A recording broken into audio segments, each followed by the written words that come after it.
Good morning, everyone, and welcome to American Scouser's Morning Coffee or Tea with American Scouser. It's Monday, Grumpy is back, and I'm back with our Polish prince who's having a lot of technical difficulties today. Did you even get a chance to make coffee when you were It's dealing with new. reports? It's Oh, actually warm. a fresh one, yes. I have Alan to is with us wait. this morning, as always. Good morning, Alan. A bunch of stuff to get to, actually. It's been kind of a. I didn't get to watch a lot of soccer over the weekend, to be honest with you. Probably doing too much Call of Duty. I can tell you where everything is in the DMZ mode at this point in the map, but did not watch as much soccer. But I did catch up last night, actually, with like a lot of highlights and stuff like that. But I guess like one of the biggest things from the weekend, we'll start with our boys. The game, Nunez somehow like a little bit of good news. I would take that as when, first of all, how do you take that when Klopp says we will see how he deals with the pain? Because I felt that was like a poor choice of words, just almost like puts Nunez under the scope. Is if he can handle the pain, he'll go on. Now, if Nunez doesn't play, he looks like he can handle the pain. Yeah, especially given the track record of this club's injuries and how just a couple of weeks can turn into just a couple of months. Having said that, it kind of it worries you a little bit. I feel like maybe because of the choice of words, Nunez, it's not as bad as we think it is. I know some people have been saying, "Oh, I had something similar happen to me. You should be fine." No one has any idea. You don't know what actually happened. You can't say I've gone through something similar because no, you haven't. You don't know that for sure. I just think it's kind of comical when people want to compare their everyday lives to an injury that they've possibly never experienced. And they're like, oh yeah, I know what that I've had that before. It's just a stinger, no big deal. Like no, But I think within that, there's different levels too. Like, you yeah, can have a stinger and you can have a stinger. You know what I mean? Like, there's like right. different levels of like all these injuries. Right. I just think to try and compare it to something that you've gone through is just it's silly because we don't know what he's actually going through. But yeah, I think it's especially with the news of Tchouaméni and Toni Kroos being out for the game on the Real Madrid side. If Nunez is able to play, I think that's a big boost in the confidence of the team. Not that Firmino or Jota would be a bad replacement, but I feel like they both still need a little bit of catching up to do in terms of form and in terms of ready game time. So I think it's one of those things where hopefully it is just a little stinger and the pain is something that went away overnight. Kind of slept on it and all is well. Yeah, I found it weird because he rarely words it like that. He would say like, "We'll see how he reacts" and stuff like that. But then, like he just like kind of made it almost like a pain threshold is going to be the determinants. I thought that was odd. I'm assuming, I don't think he did that on purpose. I've only seen that him do that once with players, and I was back with Sturridge in terms of being willing to play through some pain. You always hear like NFL players talk about it, like at this point of the season, nobody is 100% healthy kind of thing. And I would think it's probably much the same with these guys at all times. They're getting some kind of treatments. Any game you play, you come out with something. Obviously, these guys get a lot more attention than we ever did and we ever would. But so, like, I'm sure like those things are being addressed. In terms of like, since you brought up the game, let's talk a little bit about that. How big of a boost do you think this weekend win was for this team? Huge. I think just for everyone, whether it's the players, the fans, the staff. I think as someone had mentioned it in our Discord channel, if it's funny how a couple of wins have now made us all of a sudden excited to play European football again. Whereas 3 weeks ago we're like Real Madrid, we don't even want. We can just like wave the white flag, like, hey, we're done. We're fine. We don't want to do that anymore. But now after a couple of good games, I mean, and good relatively, right? There have been really good periods in those games, but there have been really bad periods as well. I think while it's nice that 2 clean sheets, must be great games. There were some nervous moments in both games, and I think there's still a lot to be worked on. And even a perfect season, you'll still have the coach say, we could have still worked on a few things, but especially this season, their last 2 games, there's still enough to work on defensively. So I think it's exciting now because we've gone from a place of just sadness to now a place of hope. just a little hope. You think it's false hope? I mean, because 2 weeks does not change the world, but at the same time, some of what this team needed was, I mean, at least it felt like is exactly this, getting a couple of wins after their belt under their belt so that they Yeah, kind of like get back in the rhythm. And I think like in terms of Nunez, for example, being able to play and more importantly being able to start, that's the biggest thing to me is this team feels like they finally have something going and you want that continuity to kind of like keep following. yeah. I don't think it's false hope. I think, if anything, I'm happy if the players all have a little bit more hope themselves, because why not? If they're down on themselves because of results, then what's the point of them wanting to go out and play if there is not a little bit of hope to go after? So I think, especially, given all of the struggles against Real Madrid over the last, you know 10 years in the Champions League, why not have this be the time? Like, this would be the most Liverpool thing, to have such a roller coaster of a season in the Premier League, being knocked out of both League Cups, and then going on to win the Champions League. Like, just, it's one of those things where, and that's the nice thing about a knockout tournament, is you just have the home and the away leg. You play well both those games, chance to advance. That's all you need. You don't necessarily need to be the best team for 38 games. You need to be the best team twice, or even 1.5 times. Be the best team at home, and then away maybe just win a half, and you don't have to Yeah. necessarily worry about the rest. So I think it's exciting. I think it's not false hope. I do believe that the players will take this past weekend into, and that's kind of what some of us were saying in the Discord channel too, which everyone should join, by the way. Shameless plug. That you like you want you wanted them to keep playing, because they're like, hey, let's just keep going and transfer and take this into the Champions League. But at the same time, you had the, what, maybe we shouldn't push too hard because we need the legs for the Champions League. So I kind of that balance there. But yeah, I think we're all much more excited than we were a month ago, let's say. Yeah, because I think, when we beat Everton, there was a lot of, I mean, including myself, and I think it's throughout the fan base, it was more like, well, it is freaking Everton, like, kind of an ordeal. Whereas, and I think this game was kind of pinned as more of it'll be a good test to see where we really are at. Having seen the game, does that make you feel confident? I mean, let's face it, both games, the clean sheets, most of the credit probably should go to Ali more than anything else. Mm-hmm. But he's done this when we won titles, when we won like other trophies and stuff too.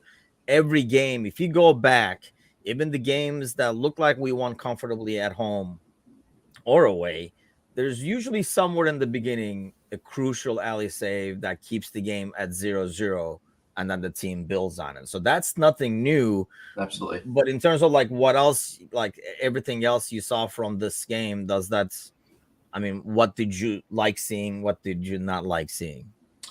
I feel like I think the link up play between the front three is starting to click. And I think that Salah assist to Gakpo, I think, isn't being Yeah. talked about enough.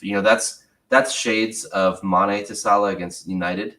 That one-time touch pass there, and I think that assist is just absolute world class. And I think Gakpo did a really wonderful job of of taking that down and then being able to turn and put that Yeah. past Pope. And I feel like that's really exciting to see. I still feel like there are some.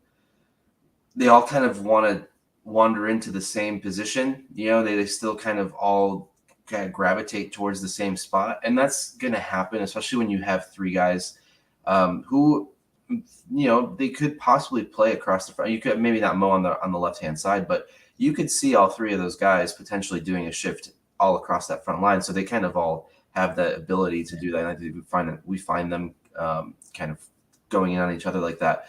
I think if anything, what we were missing sometimes is a little bit of healthy Bobby. Just, I know he got in late in the game, was able to play a little bit, but having him unlocks so much. I could just feel, especially in that first 20 minutes when that back line for Newcastle was so ripped open, you could just imagine seeing Bobby find every open space there, being able to feed Nunez or Gakpo or Salah, whoever else is in with him. And I think, so that's good. That's encouraging to see. And then midfield still, it is what it is right now. I think making do with what there is, and I think for what there is, I think they're doing fine. You Yeah, know, that's probably the only part that worries me. I'm glad he was able to do those 4 subs because I think Klopp understands too that the key is having some miles on legs of people like Henderson and stuff like that to be able to keep playing the way we're playing. I think he's probably unsung hero in some ways. What he adds to that right hand side, I think it's kind of like goes unnoticed, and I think it's made a huge difference the last 2 games, and it will definitely be needed against Real Madrid. Despite not having those 2 guys in midfield, they still have depth. They still have Modric. A lot of good players there still to give us kind of like hell. So, but they're not in the best form either. But this definitely kind of opens up to hope, and I think that will reflect. Yeah, European nights are always different anyway, but I think it's a different mood that everybody is going into this game with, as opposed to if it happened 2 weeks ago. yeah, 2 weeks ago, you're probably watching like between your fingers and seeing like like what's happening. Now, I think that hope is a good word. I think that you used. I think that everybody has that, and hopefully, the stands will have that, and that will transfer more over to the players. I highly doubt those guys lost hope, but you could kind of tell just by what they were saying in some of like the post-match press conferences that they're frustrated and they don't know what's wrong either. They're like, Jesus, like nothing is working. What the hell kind of a deal. So these wins and it definitely put us right back into, 2 wins, and we're right back into the conversation for the top 4. How does that look to you now as things stand? yeah. Weirdly enough, I'm like, yeah, it's top 4 is easy. Let's get it. That's kind of how it is now. Where as literally a month ago, we're like, this we might miss European football, and who would want to come to this club if we don't have European football next year? Now it's like, okay, 4th, that is definitely doable. And then you have someone like Kazi, like, well, if we win both our games in hand and then beat City, we're only 6 points behind City or Oh, something like that. I felt like that So was Kazi having a bit let's too much during. just go for the title. Why are we stopping at top 4, guys? It's just we are still title challengers. Until we are mathematically eliminated, I don't see why not. So yeah, it's Yeah, we're only 16 points away. With the game in hand, once you knock that out, it's not too bad. The USB issues come back to strike again. He's been dealing with USB all morning, but can't hear, can't listen. There he is. USB is back. Yes. USB. Okay. It sounds like a very terrible medical problem I'm going through right now. It's just a little USB. It's fine. There's an ointment for it. Okay, so somebody who is not that happy right now is probably like Chelsea and Graham Potter. We kind of feel like he's going to have more time, right? But we all know, and he had like the the kiss of death, the backing. So when the backing comes, usually that means you have 2 weeks left. So yeah, backing is like the back of the hand as he's smacking you down the stairs. Like, see you later. That's my backing. So where do you see them? If it goes like this, if you don't get, losing at home to Southampton is a rough one in terms of results. Like a draw and stuff like that. They've had some poor results going through, but now, talking about not having Europe, that's going to be a team that's definitely not going to get Europe. If we're kind of like, hey, we can get into top 4, we have a game in hand and we're like 4 points above them. Mind you, the game in hand is with them as well. So where do you put that? And do you really think there is backing, knowing they got all these new players, or at the end of the day, it's result based? Another 3 weeks like this, and they'll be like, yeah, that backing is gone. It's tough because I think this kind of, again, about 3 weeks ago, I know I sat here and went, yeah, he's definitely going to get more time. When you have all these new players come in, especially as expensive as these players are, it's not kind of the not to downgrade any of Brighton's players, but it's not sort of those lower profile guys that fit into the system perfectly, that they get in for a couple million and they're able to do work, right? These are guys that are 50, 60, 70, 80 million dollar players that you have to fit together, and sometimes you don't really know what you get till it's there. Everyone, it's just different styles of play in the league, different teammates, different language for a lot of guys. It's hard to get that going within the first couple of weeks. And I think, especially on our end of things, we definitely like to give players more time. I think we've been pretty fortunate to have Klopp around for as long as we have to kind of give him the benefit of the doubt when things go south. And Potter hasn't earned himself that yet.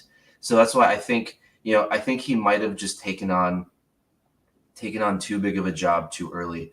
And I feel bad because I know when this first happened, me especially, I was like, that is a fantastic signing by Chelsea. I think like that is a great signing. I think he's going to be doing great things there. And I was a little worried because I thought that Chelsea would then be kind of propelled up to that next tier.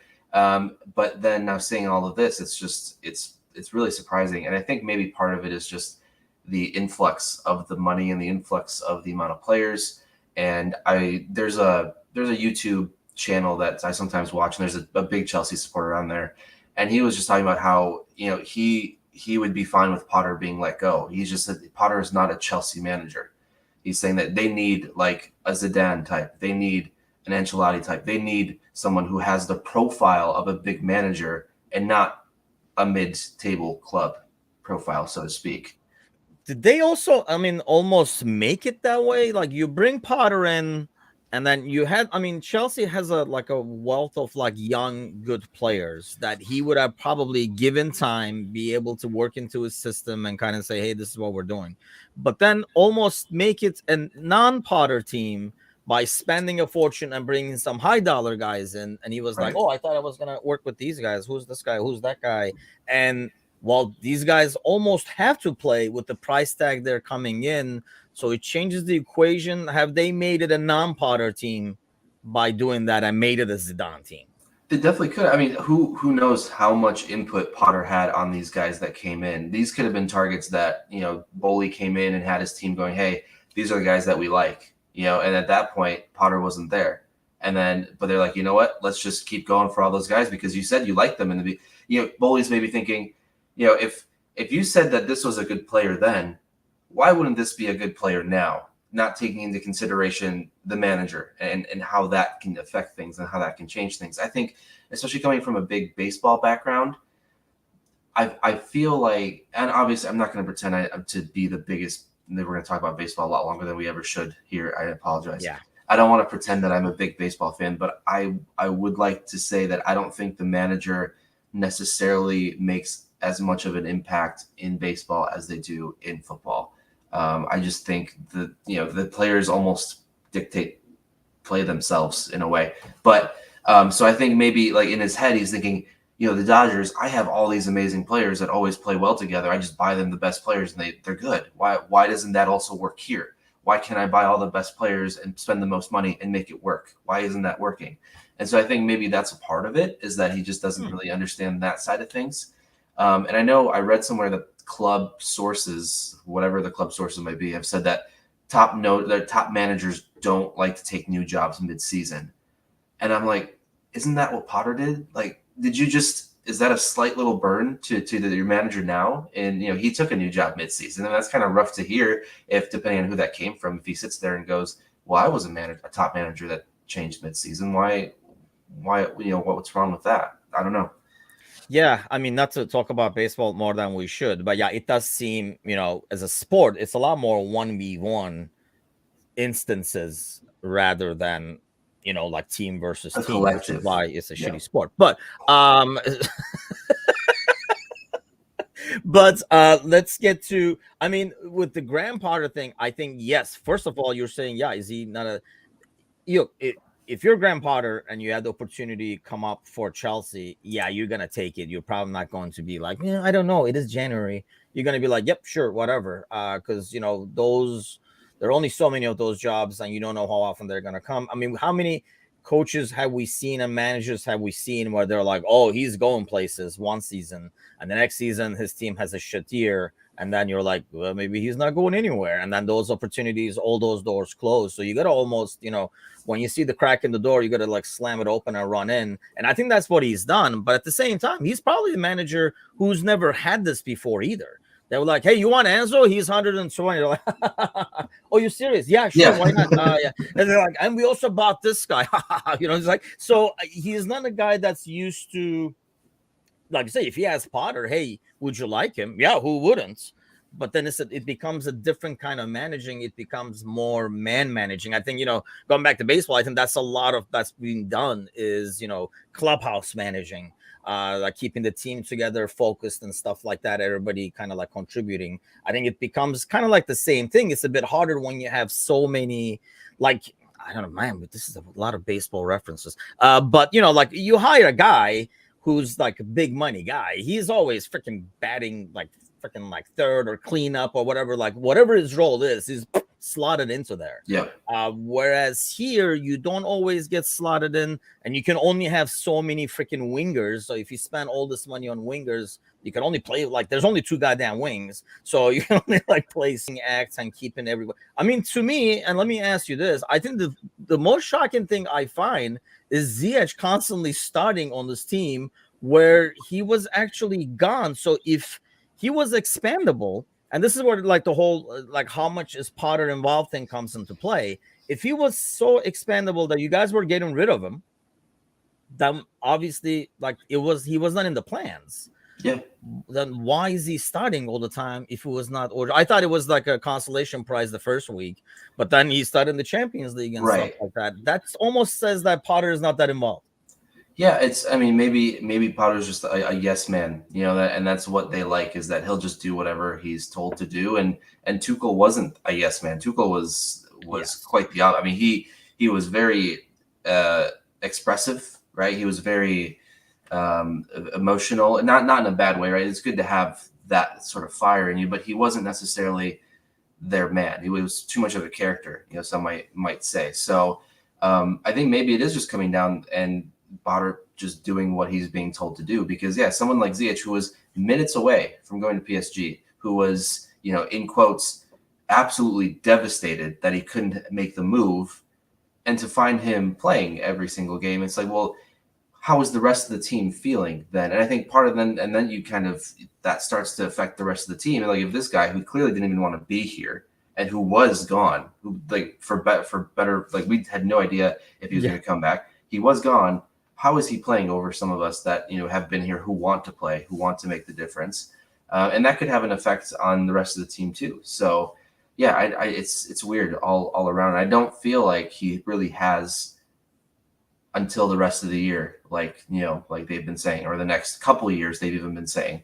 But I don't know, maybe another month of bad results, and I wouldn't be surprised to see Potter gone. Yes, somebody clicked the proper email address, or notice the firewall or whatever the hell, he's gone. So like he's like, I was studying if the freaking email went through and now I'm not studying. Yeah, that has to be frustrating. And I think that's a lot of issues that maybe he's not as used to dealing with. So that's going to be the biggest challenge. And I think now it becomes more than, the owners giving in time. Maybe it becomes a little bit of, is he going to be able to keep the locker room, or is he going to lose the locker room, and how is he going to do with the players? Yeah. And I feel bad for him, because I think he's been put in a situation that maybe he was not even expecting to be in, or like the one that he would want to be in. Because like you say, like in Brighton, it's a bit easier to get everyone on board. A low-key signing who's happy to make it to the Premier League, who just wants to get some appearances, get their feet wet, and hopefully use Brighton as a stepping block, seeing all these other guys. And compared to Chelsea, where the dude is coming in with like a 120 million contract, 80 million contract, and is kind of expecting to play. And they all are good players, but not every good player pans out in the Premier League. Right. And not everything clicks. Even if they pan out, you got to be able to fit the mold. So it's going to be interesting to see what happens there. I mean, I guess the longer it goes south, the better in some ways for us, at least till we get our game in hand and over here. And I think that was the thing that a lot of us said, that yes, this is a great signing for Chelsea if he can handle what it's like being at a club like Chelsea.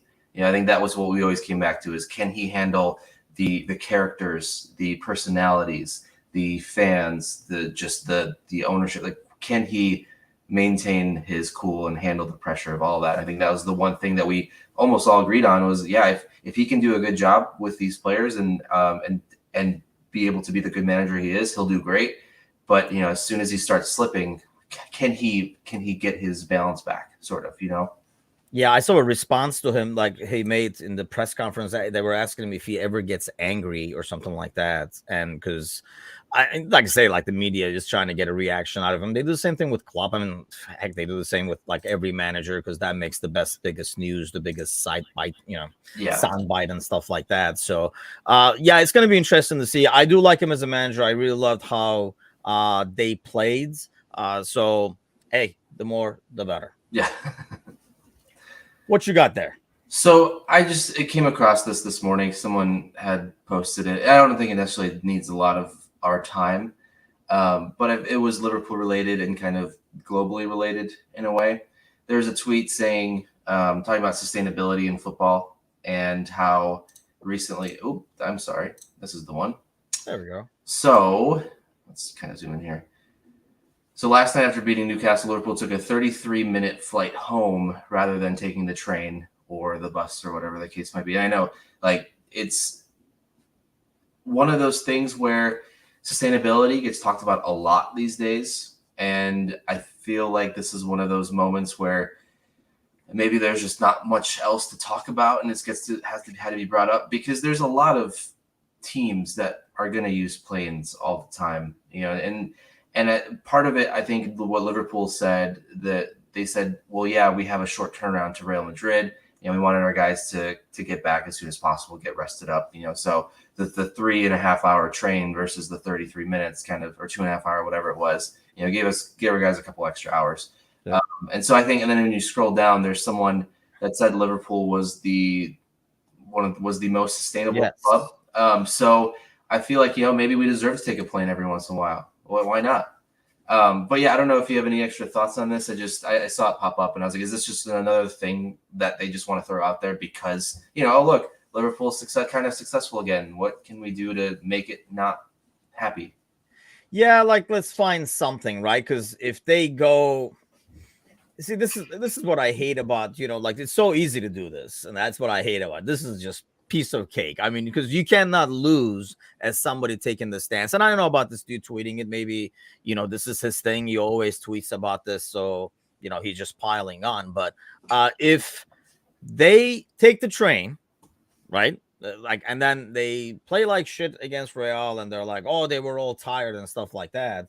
It would be like if they got their priorities straight and instead of fucking resting players and sustainability to get that trophy, they should have gone for the Champions League trophy, blah, blah, blah. So that would be the tweets coming out. So it's almost like you cannot win. Yeah. And honestly, I'm all for this stuff. I mean, I understand, the sustainability and all that kind of stuff, but I find it hard to believe that this is the biggest way that Liverpool can contribute to sustainability is taking the train versus taking the plane. A club with that size, that many employees, that many facilities, this is really the biggest way they can contribute. Yeah. I find that hard to believe. Yeah, especially given what they have done in the past that have earned themselves the titles of one of the most sustainable clubs in the league. I mean, I think that's also goes to show what their commitment is, and this is just, it's something 2 extra hours to save on a short turnaround. I don't think that's a big problem, and I think the extra couple hours for guys, that maybe. I think there was something that came out. I don't remember if you remember this, but it was about the way Keita was sleeping on the trains or buses that lent himself more to getting kind of injured more. You don't remember that? Reading that? No. What? Yeah, no, it's a wild story. I don't remember how much. Maybe I dreamt it and it's all made up. I'll have to find it and link it because it was a crazy story. And it's like this can't be right, can it? But then Keita's always injured, kind of. So, like, is it right? He's sleeping? Yeah, but it's not. I mean, I can understand if you're like, oh, my neck or something like that. But it's just like, oh, my hammy. Like, I must have laid wrong or something. It's just like kind of sounds crazy. Yeah, I had not heard that. One time that he got hurt because he slept weird for like a long plane ride. Yes, I remember that one. Okay, so I didn't realize that one. Maybe I'm mixing everything together. And I honestly, I don't hate Keita that much, you guys. I can just see Keita's like, these trains are killing me. If it wasn't for these trains, I'd be Kevin De Bruyne. Yeah, I don't know.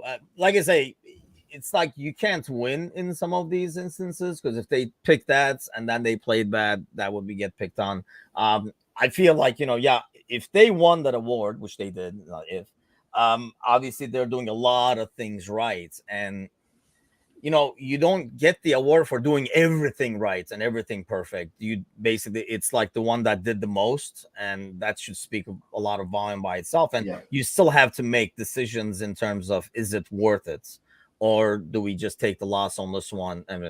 And yeah, Alan says Kelly could just pull a muscle just by break and win. That's another thing that we're talking about, like too much coffee perhaps making him have gassy. But no, I'm just kidding. Yeah, I mean, it's Keita. I'm assuming at that point we're like, why the fuck is he always injured? Did you see him sleep this morning? I bet you that's what it is. Yeah, who knows? But I'll be back tonight with Gally, and I'm sure we'll talk a lot about the Newcastle game and look at it tomorrow. But I figured I'll get your prediction for tomorrow's game. What do you expect to see, and what do you expect for the results? What do I? Okay. You can pull a Schmeichel and be like, I have no idea what's gonna happen. yeah. I'm a paid pundit, to give you my opinions and my thoughts. I'm just going to tell you I don't know what's going to happen, because that's what you want to hear from me. And then laugh and be like, back to you guys. I'll be like next week, next morning, I go, good morning. I'm like, hey, good morning, see ya, and then just sit here silently for the next 30 minutes. I expect to see a pretty physical game.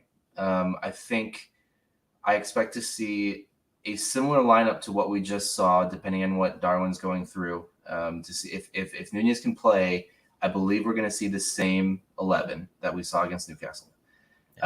And so I expect a pretty physical game. I feel more hopeful and confident than I should. So let's go 3-1 Liverpool and take it to the Bernabeu and scrape away with maybe a 1-0 loss, 2-1 loss over there, and move on, play Benfica like Kazi said, and just keep going.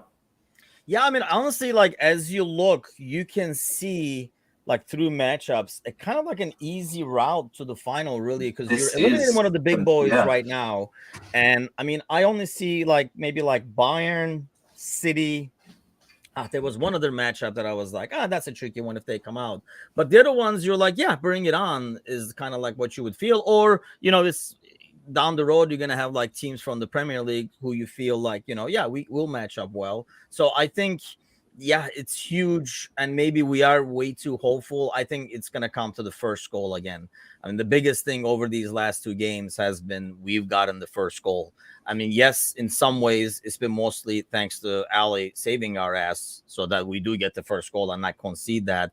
So we will need that, I think, is to get that first goal. And then, yeah, why the hell not? Let's go win this goddamn thing and then make a run for the title and all that good stuff. 2 games and everybody's on a different planet suddenly. But I honestly like being more realistic. I just kind of like seeing some of the improvements, like I think you hit it right on the head with like the front three being able to click and do some interplay and stuff like that we were not seeing before. It was like Mo taking on the world. Now Nunez takes on the world and see what happens. I think it was definitely nice to see that interplay and stuff like that. Should have been more clinical, but I think it's good to get that out of the way for a guy like Jota and Bobby and stuff like that during a win, as opposed to coming in the desperate moments and not being able, being rusty and not being able to convert and things like that. But Mateusz, good luck with your USP battles rest of the day. Take the ointment and let's see how that works out for you. I will be back tonight with Gally for the Monday Night Podcast Live. Join us then. What is that? 7 Central, 8 Eastern. And we will definitely talk a lot about the Newcastle game and kind of like look ahead to tomorrow, get Gally's take over the weekend and stuff like that. So we will see you guys then. Thanks a lot as always, Polish Prince. You guys have a great week. I know it's Monday, but make the most of it.